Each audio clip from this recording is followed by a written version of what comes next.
With Dram and evening. It is Sunday, 25th September.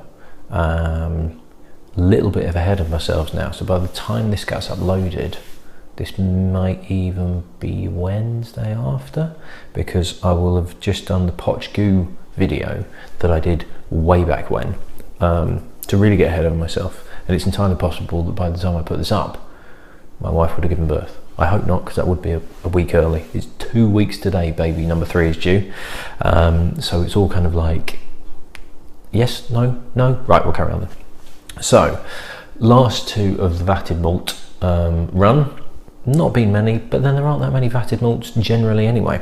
So this particular one was a donation from Andrew A.P. Butler, yet again. And this is one where I'm hoping the whiskey is as good as the story, because the story behind this is actually pretty good. Now, Andrew's put a copy of the label on there, but this is what the full-size bottle looks like. And this is what's known as McKinley's Highland, McKinley's Rare Old Highland Malt Whiskey. And this was a brand and a whiskey that was distilled at the Glenvore distillery, which is in Inverness, which is here. Now, Glenvore has been covered in the challenge as a single malt, which was a very generous donation from Jason B. Standing, and was an absolutely phenomenal whiskey. Really, really good indeed. Long closed down distillery, no longer available. But McKinley's Rare Old was made at Glenvore in the late 1800s. And Ernest Shackleton, a picture of which should be here now, because I'm fairly certain there's pictures of him, who is a very well-known explorer, actually selected McKinley's Rare Old Highland Malt to take with him in an expedition to the South Pole in 1907, which was on board the ship called the Nimrod. And basically it was his whiskey that he wanted to keep him and his crew satisfied. Now, I think they basically used the excuse that it was medicinal, but this was a whiskey that was selected to kind of keep him and his crew happy. And by the sounds of it, it did the trick. They didn't actually reach the South Pole, and in 1909 they actually turned back and went home, but they did make it home. But apparently 3 cases of their whiskey was actually left in the ice. They left it behind. And in 2007, it was then discovered by conservation workers who were kind of looking at Shackleton's route and trying to, kind of follow him and find out what was going on. And they uncovered his. They were from New Zealand, and they uncovered these bottles in the ice. So one of the bottles was apparently sent to a museum in New Zealand and was very, very carefully defrosted or thawed, whichever way you want to go with that, to try and keep, this is whiskey in a bottle that's nearly 100 years old. Now, it's in the bottle, so it's not aged for 100 years, it's not matured for 100 years, because it doesn't mature in the bottle, it matures in cask. But there is an argument that it does change in the bottle, but with the climate, obviously it's been in ice, it's essentially stayed dormant, frozen for nearly a century, nearly bang on a century. And it was thawed, defrosted, and then analysed to try and find out what it was. Now, 3 bottles were actually sent to Wyatt Mackay. Wyatt Mackay owned McKinley's, the brand, and it was kind of like a precursor to Wyatt Mackay coming in.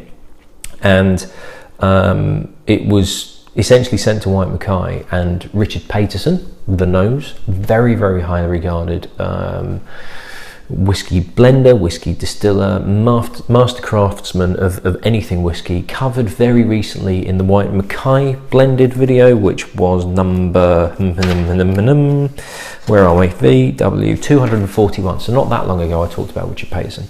So him and his team took this and analysed it and tried to find out, okay, what is this? What could, if we wanted to emulate this, what would we need to do? What would we need to find? So they found out that it was 47.3% ABV.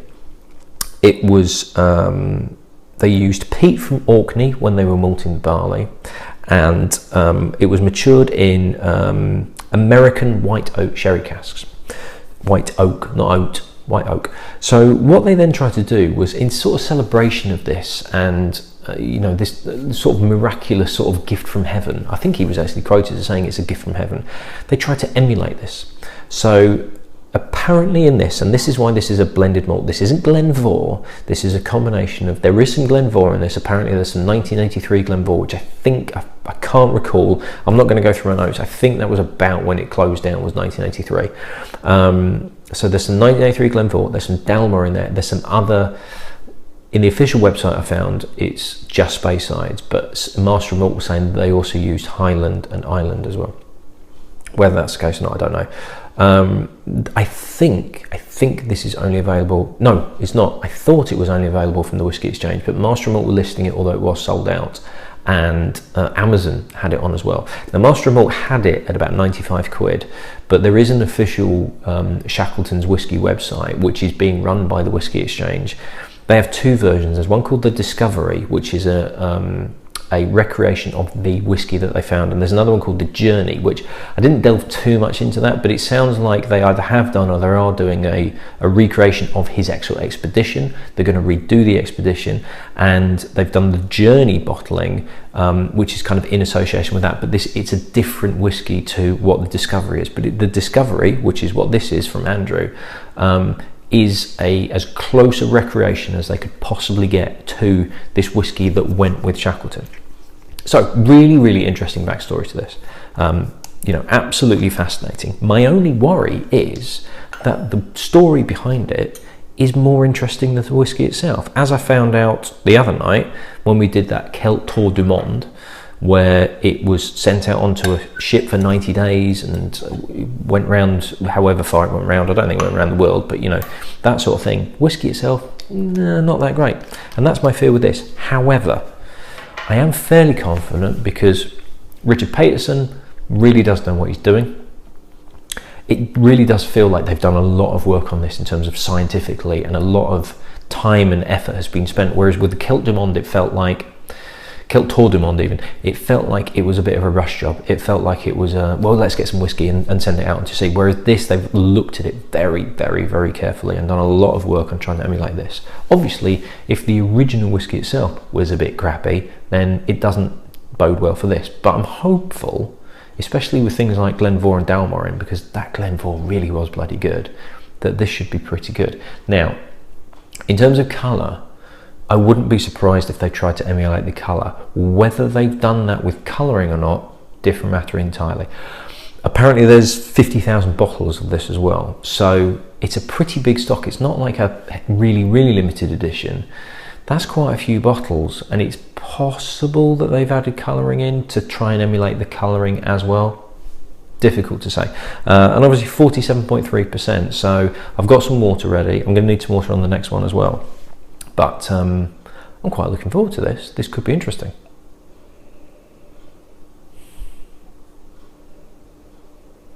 And a nice nose to start with. It's kind of, there's a good feel of age. So it's, now what I don't know is what the original age of the McKinley's Rare Old Highland Malt was. What age was that? How old was that? You know, we're talking late 1800s, so maturation in cask for a long time wasn't really the done thing. It seemed to be a bit younger. So, you know, are we trying to emulate a very old whiskey, or are we trying to actually emulate quite a young whiskey? Now on here, it's a very interesting nose. There's kind of, there is an old leather feel to it, and there's a very subtle smokiness, but it's a very soft smokiness. There's a slight burnt orange feel to it, like a caramelized orange. So if you take a slice of orange and then you fry it in butter in the pan, so it caramelized and it's like a glaze on it. It's a very nice nose. It does remind me of the Glenvore as well, which was fantastic. There's something else as well. My nose feels a little bit blocked up. I don't know if I'm coming down with a cold. The kids have got runny noses and all sorts, and I'm picking something up, and it's like a spice, but it's a very soft spice. It's almost like, it's not quite cinnamon, it's not quite nutmeg, it's a little bit dry, but it's that sort of thing. Slightly clovey as well. Tell you what, it reminds me of cinnamon sticks, not ground cinnamon, but cinnamon sticks themselves. It's a very, very nice nose indeed. I'm liking that a lot. It's like an after dinner cigar-y type of whiskey. I don't really drink cigars, but it's the kind of whiskey I would imagine would go very well with a cigar. It's got a really kind of subdued smokiness to it, but it's kind of sweet and savoury at the same time. That's a really nice nose.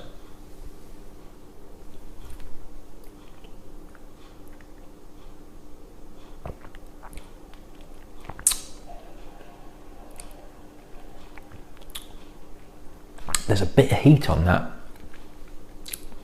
and there's a pepperiness too, which I wasn't expecting because it's not really there on the nose. It's slightly peppery. The smokiness that's on the nose is even more subdued. Oh no, it's coming through now. All on the finish, there it comes.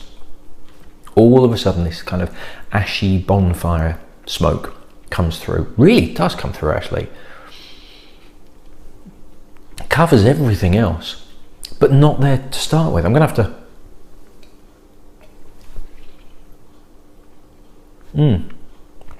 It's not there to start with, and it's not there as you roll it around your mouth.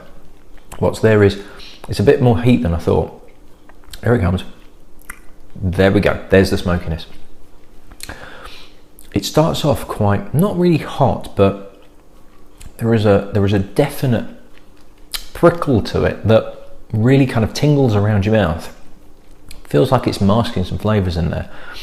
And then as you swallow, about 30 seconds after you swallow, all of a sudden there's just this wave of smoke, a really gentle bonfire, almost ashy smokiness, just waves around your mouth. It's a good whiskey. The finish is fantastic if you like smoky whiskies. I'm going to add some water in because it feels like the initial mouthfeel, it's a nice rich mouthfeel, but it just feels like it's just that the alcohol percentage is just masking it ever so slightly.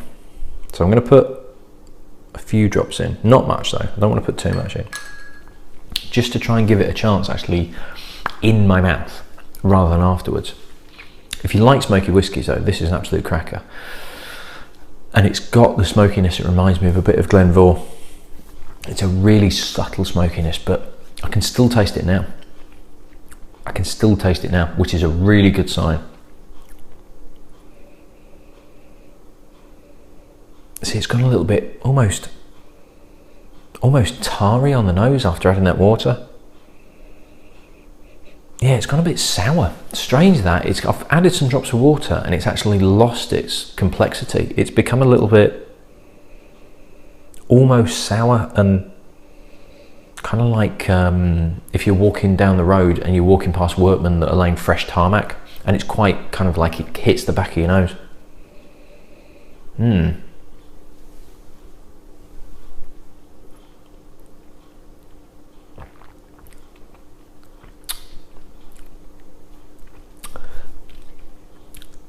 Weird, because it's definitely softer on the palate.